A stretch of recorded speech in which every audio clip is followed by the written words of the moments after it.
گھر کی عورتوں تک یہ پیغام پہنچا دیں۔ آپ نے امام حسین کا سجدہ تو دیکھا نا میدان کربلا میں، اب آئیے ان کی بہن حضرت زینب کا بھی سجدہ دیکھ لیجئے۔ امام زین العابدین، امام علی مقام کے لخت جگر، میدان کربلا میں اہل بیت کے آخری چشم و چراغ امام زین العابدین کہتے جب مدینہ منورہ میں ہم پر پریشر بنایا گیا کہ یزید کی بیعت کرو، یزید کی بیعت کرو، تو شہر رسول میں فتنہ فساد نہ ہو، اس لیے ہم مدینے کو چھوڑ کر مکہ معظمہ چلے گئے۔ ہم مکے پہنچے تو کوفہ والوں کے خط ہمیں آنے لگے، آئیے ہمیں بچا لیجئے، آپ نہیں آئے تو ہم کو مجبوراً یزید کی بیعت کرنی پڑے گی۔ ہم پر پریشر بنایا گیا کوفہ والوں کی طرف سے، ہم کوفہ کے لیے مکہ معظمہ سے نکلے، ہمیں کوفہ نہیں جانے دیا گیا، ہر کے لشکر نے ہم کو گھیرا اور کربلا میں لے کر آ گئے۔ امام زین العابدین کہتے ہیں اس پورے سفر میں میری پھوپھی حضرت زینب ہمارے ساتھ تھی، پورے سفر میں میری پھوپھی حضرت زینب ساتھ تھی، مدینہ منورہ سے مکہ معظمہ، مکہ معظمہ سے میدان کربلا۔ اور امام زین العابدین کہتے ہیں پورے سفر میں میری پھوپھی نے کسی رات تہجد کی نماز کو قضا نہیں کیا۔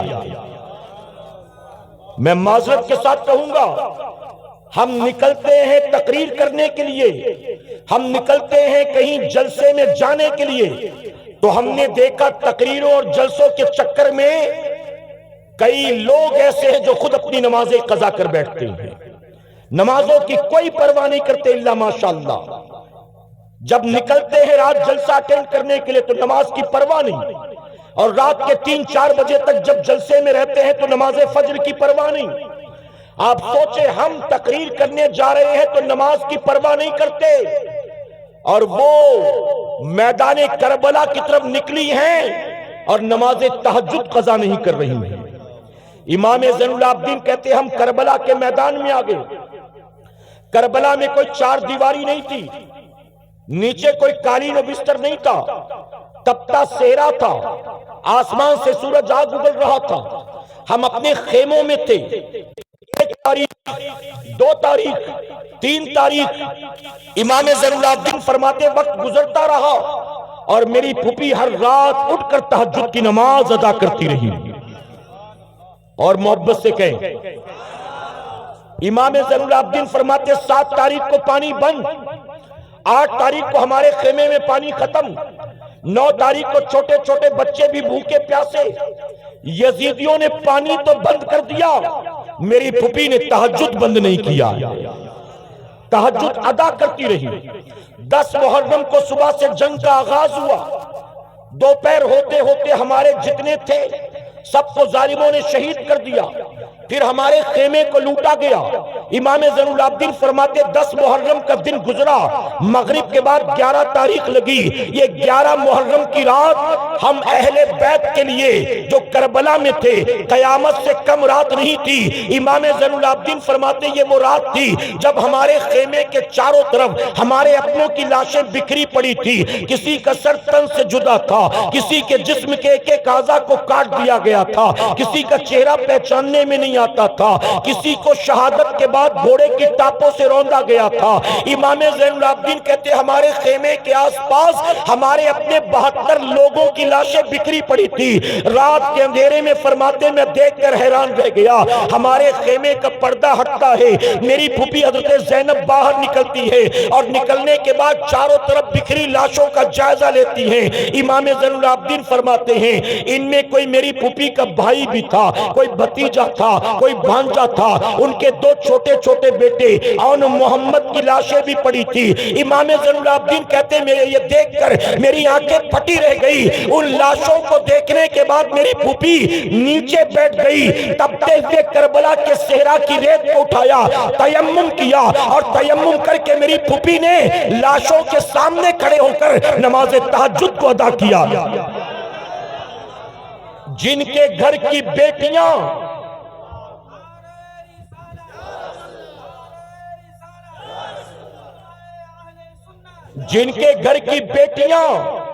میدان جنگ میں تہجد قضا نہ کریں، کیا انہوں نے اپنے گھر میں بیٹھے بیٹھے کبھی کوئی فرض نماز چھوڑی ہوگی؟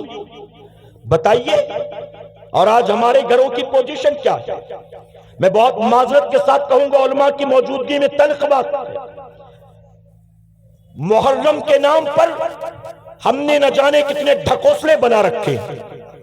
محرم کے نام پر ہم نے نہ جانے کتنے ایسے رسم و رواج بنا رکھے جس کا حقیقت سے، دین سے، شریعت سے کوئی تعلق نہیں.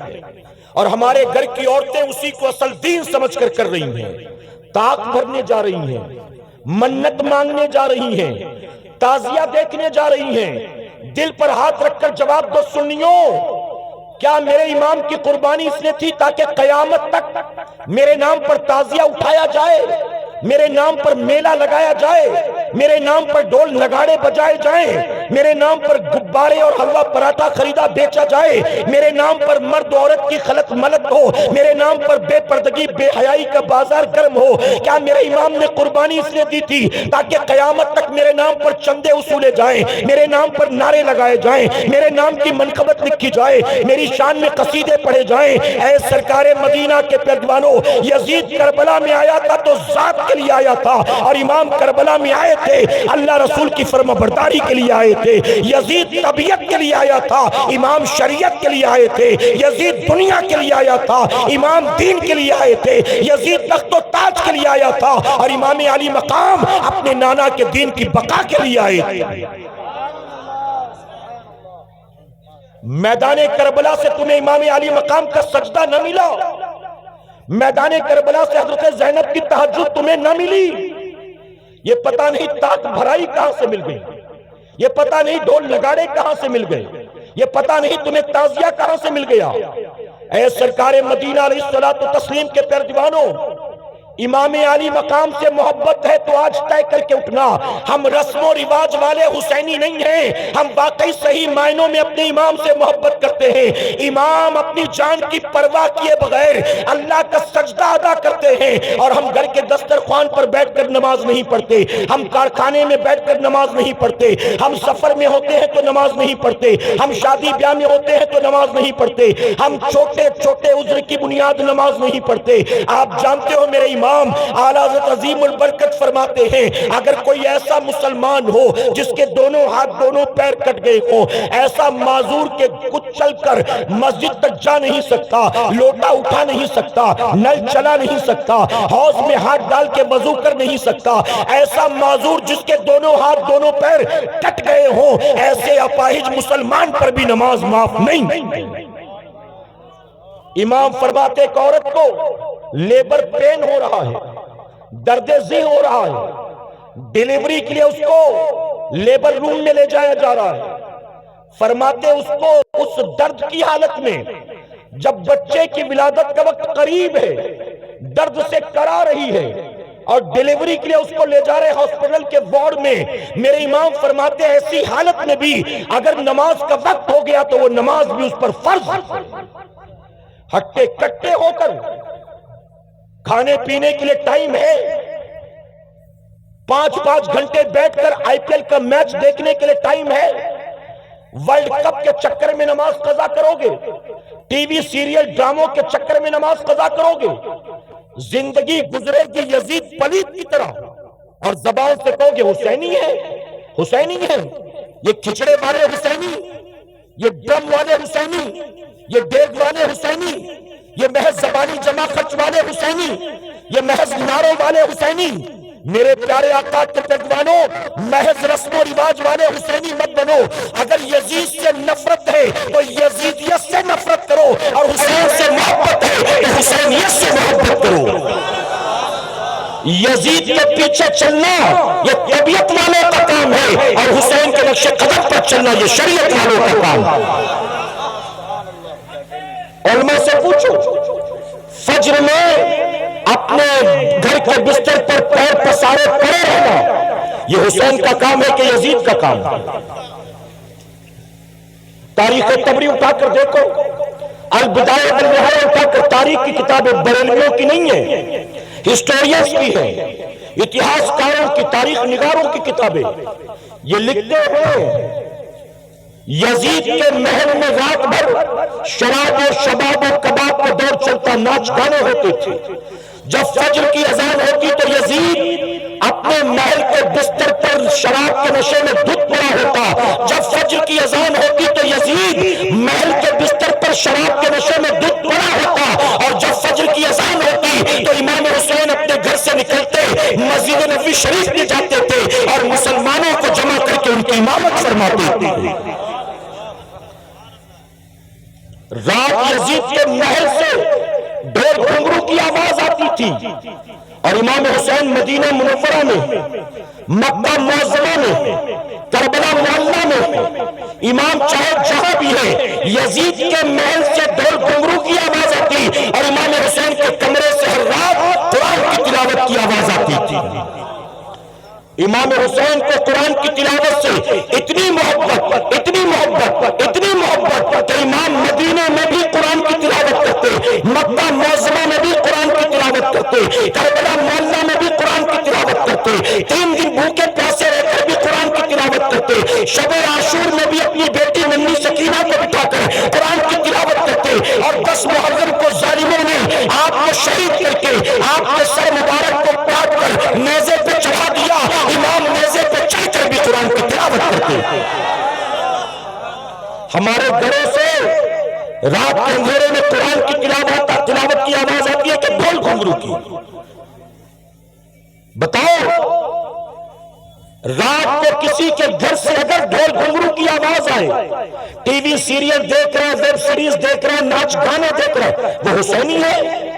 کس بات کا حسینی؟ میں تو کہتا ہوں ظالموں، امام حسین کا نام لے کر وہ کام کرو جو کام یزید پلید کرتا تھا. یزید امام حسین کا دوست تھا کہ دشمن تھا؟ جی دوست تھا کہ دشمن تھا؟ آپ بتائیے. ابھی اولاد غوث اعظم آئیں گے، اولاد غوث اعظم. اتنی محبت، اتنی عقیدت، ایک جھلک دیکھنے کے لیے لوگ بے قرار. مسافہ کرنے مل گیا تو الحمدللہ، نہیں تو ہاتھ میں لگا لیا تو خوش نصیب. اتنی عقیدت، اتنی محبت غوث اعظم کی اولاد سے. اور جو غوث اعظم کے بھی باپ دادا ہیں ان کے دشمن کے طریقے پر چلتے ہو. یہ کیسی محبت ہے اہل بیت سے؟ یہ کیسی محبت ہے نواسہ رسول سے؟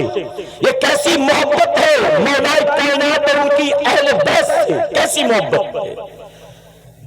زبان سے کہو کہ ہم غوث اعظم سے محبت کرتے، غریب نواز سے محبت کرتے. آپ بتائیے نماز قضا کرنا غوث اعظم کا کام ہے؟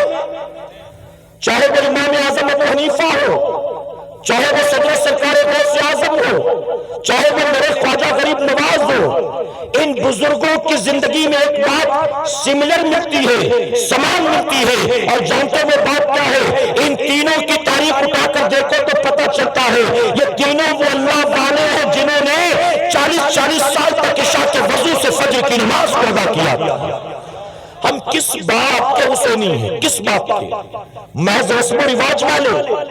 میرے پیارے آقا علیہ الصلوۃ والتسلیم کے پیروانوں، آج ذکر حسین کی محفل سے ہمیں سچی توبہ کر کے اٹھنا ہے کہ انشاءاللہ سینوں سے آواز آئے کہ انشاءاللہ اگر زندگی نہ بدلی، اگر اخلاق میں، کردار میں تبدیلی نہ آئی، زندگی بھر رسم و رواج کے پیچھے پیچھے چلتے رہے تو آپ کا زبانی جمع خرچ کرنا قیامت میں آپ کے کام نہیں آئے گا. آپ زندگی میں کہو ہم حسینی ہیں، ہم حسینی ہیں. آپ نے مجھ سے پوسٹر جب منقبت چل رہی تھی سارے یا حسین کے نعرے لگا رہے تھے. میں کہتا ہوں محرم کے مہینے میں نہیں، روزانہ یا حسین کہو، اپنی چھاتیوں کو پیٹ پیٹ کے یا حسین کہو. لیکن زندگی گزرے گی حسین کے دشمن یزید پلید کے نقش قدم پر تو نام لینے سے حسینی نہیں بن جاؤ گے. حسینی وہ نہیں ہوتا جو صرف نام لیتا ہے، حسینی وہ ہوتا ہے جو اپنے آقا و مولا کے نقش قدم پر چلتا ہے. اور اس اتنے بڑے مجمع میں وہ کون سچا حسینی ہوگا میں نہیں جانتا، میرا مولا جانتا ہے. میں نہیں کہتا کہ میری باتیں سب کے دل پر اثر کر جائیں گی. میں نہیں کہتا کہ یہاں سے اٹھنے والا ہر آدمی نمازی بن جائے گا. میں نہیں کہتا کہ جتنے آئے ہیں سارے سچے توبہ کر کے جائیں گے. میں نہیں کہتا. ہاں لیکن میں یہ ضرور کہتا ہوں اگر اس بڑے مجمع میں کوئی 2-4 ایسا ہو تو اس کو اللہ کا شکر ادا کرنا چاہیے. اے مولا بھیڑ تو ہزاروں کی تھی لیکن تیرا کرم ہو گیا، تو نے امام حسین کے صدقے میرا آنا قبول فرما لیا. اور اتنے بڑے مجمع میں جس پر میرے امام کی نظر ہوگی زندگی اسی کی بدلے گی انشاءاللہ۔ میرے امام کی پوزیشن تو یہ ہے، علماء سے آپ نے سنا ہوگا، تاریخ کی کتابوں میں موجود ہے، میرے امام شہادت کے بعد بھی جہاں جہاں سے گزرے نہ جانے کتنے یہودیوں عیسائیوں کو مسلمان بنا دیا ہے۔ جو پیدائشی خاندانی حسبی نسبی یہودی عیسائی تھے، میرے امام کی برکتیں یہ ہیں، امام کا ان گلیوں سے گزر ہوا تو وقت کا یہودی عیسائی بھی کلمہ پڑھ کر مسلمان بن گیا۔ ارے امام کے چہرے کو دیکھ کر یہودی عیسائی مسلمان بن جاتا ہے۔ ہم کیسے حسینی ہیں؟ ہم زندگی بھر ذکر حسین کی محفل میں آئے اور نمازی بھی نہ بن سکے، کیسے حسینی؟ ابھی ماضی قریب کی بات ہے، توجہ ہے نا آپ کی؟ میرا وقت ختم ہونے کے قریب میں اپنی گفتگو کو سمیٹتا ہوں، اجازت ہے آپ کی؟ میرے پیارے آقا علیہ الصلوۃ والتسلیم کے پیارے دیوانوں، میں ایران قرآن کی بات نہیں کرتا، ہندوستان کی بات کرتا ہوں۔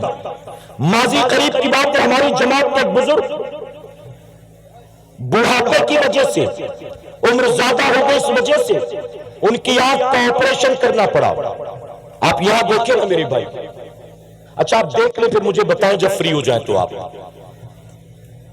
اچھا آپ بتائیے مجھے، آپ مجھے دل پر ہاتھ رکھ کر بتائیے، اگر میں تقریر کرتے کرتے اچانک یہاں دیکھوں سب کا دھیان جائے گا کہ نہیں؟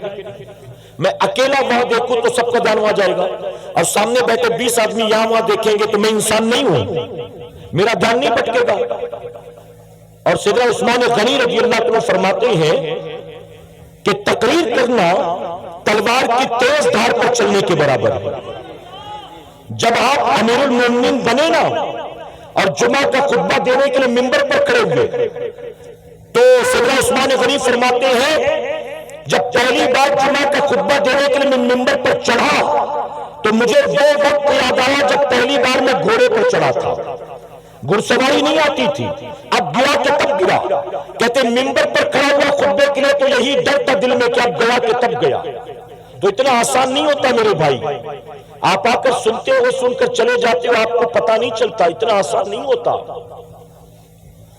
بولنے والے کو صرف اپنی انرجی ہی نہیں لگانی پڑتی ہے بلکہ اپنے ذہن کو بھی حاضر رکھنا پڑتا ہے، کچھ بھی نہیں کہہ سکتا وہ، یہاں تک کہ غیر حدیث کو حدیث کہہ کے بھی بیان کرنے سے منع کیا گیا ہے۔ میرے نبی فرماتے ہیں کہ اگر کوئی بات میں نے نہیں کہی اور اس کو میری طرف منسوب اگر کوئی کرے تو اپنا ٹھکانہ جہنم میں بناتا ہے۔ اگر میں بیان کرتے کرتے کسی غیر حدیث کو کہوں حدیث شریف میں آتا ہے تو بتائیے میں گناہ گار ہوں گا کہ نہیں ہوں گا؟ تو اس لیے تھوڑا سا کوآپریٹ کیا کریں، آپ توجہ رکھا کریں، محبت سے ایک بار سبحان اللہ کہہ دیں۔ میں عرض کر رہا تھا ماضی قریب میں ہماری جماعت کے بزرگ گزرے، عالم دین، عمر زیادہ ہو گئے، ڈاکٹر نے کہا کہ آپریشن کرانا پڑے گا، انہوں نے آنکھ کا آپریشن کرا لیا۔ آنکھ کے آپریشن کے بعد ڈاکٹر نے اسے کہا کہ ابھی تاکہ تازہ ہے، زخم ہرا ہے، آپ 3 دن تک سجدہ مت کیجیے گا، 3 دن سجدہ کریں گے تو باڈی کا پریشر، بلڈ کا پریشر آنکھ پر پڑے گا تو ممکن ہے کہ ٹانکے ٹوٹ جائیں، خون بہنے لگے، پریشانی ہو جائے گی، تو 3 دن احتیاط کیجیے گا، سجدہ مت کیجیے گا۔ وہ اپنے گھر آئے اور گھر آنے کے بعد اپنی بیوی سے کہتے کہ 3 دن میرے حصے کا کھانا مت بنانا، 3 دن میرے حصے کی روٹیاں مت بنانا۔ تو بیوی کہتی ڈاکٹر نے آپ کو 3 دن سجدہ کرنے سے منع کیا ہے، میں ساتھ تھی، مجھے پتا کھانے پینے سے منع نہیں کیا، سجدے سے منع کیا، اور آپ کہہ رہے 3 دن کھانا نہیں بنانا، کیوں؟ تو جانتے ہو کیا جواب دیا تھا؟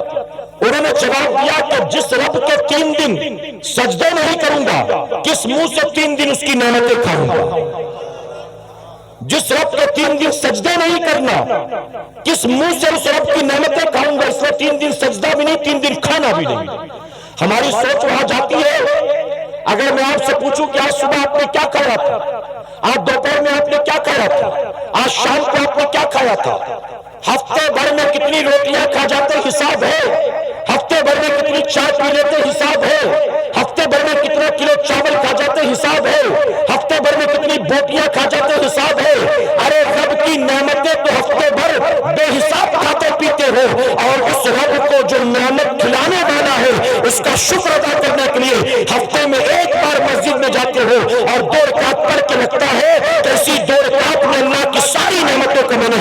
دیا.